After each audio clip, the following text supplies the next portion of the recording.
Nga na po sa opisina, guys. Bali, kuan pa man ang akong schedule, alas 3 pa man. So, diri lang sa akong magtambay sa opisina. Alas 2 ko muadto sa hospital later. And, yeah.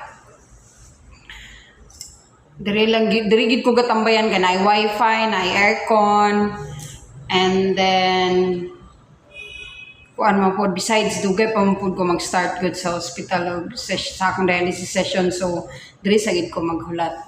Mga alas 2, mahawan ako diri, pero diri na po ko magkaon sa akong lunch.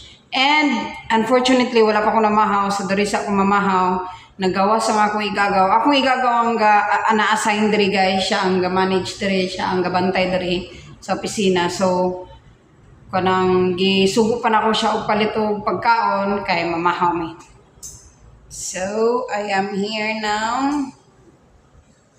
See you later.